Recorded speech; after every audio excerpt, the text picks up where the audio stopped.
নমস্কার বন্ধুরা, টিয়ার ঘরকন্যা চ্যানেলে তোমাদের অনেক অনেক স্বাগত জানিয়ে চলে এসেছি। দেখো আজকে মটর ডালের বড়ার রেসিপি তোমাদের দেখিয়ে দিচ্ছি। প্রথমে মটরের ডালটা ভালো করে ধুয়ে 2 ঘন্টার মতো ভিজিয়ে নিয়েছিলাম। তারপর আমি মিক্সির জারে লঙ্কা দিয়ে, কাঁচা লঙ্কা দিয়ে, আন্দাজ মতো কাঁচা লঙ্কা দিয়ে বেটে তুলে নিলাম।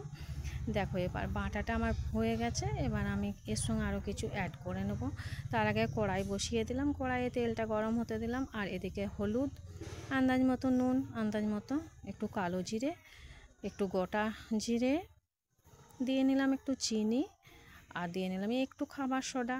সব কিছু দিয়ে একসঙ্গে খুব সুন্দর করে ফেটিয়ে নিলাম। ফেটিয়ে নেওয়ার পর দেখো তেলটাও আমার গরম হয়ে রেডি হয়ে গেছে।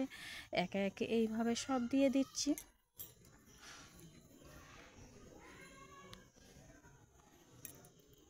খুব সুন্দর করে উল্টাপাল্টা করে নাড়াচাড়া করে ভেজে নিয়েছি।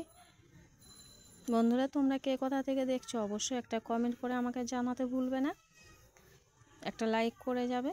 আর আমার দেখো বড়াটা ভেজে তুলে নিয়েছি। ভিডিওটা কেমন লাগলো অবশ্যই জানিও। ভালো থেকো, সুস্থ থেকো, বাই।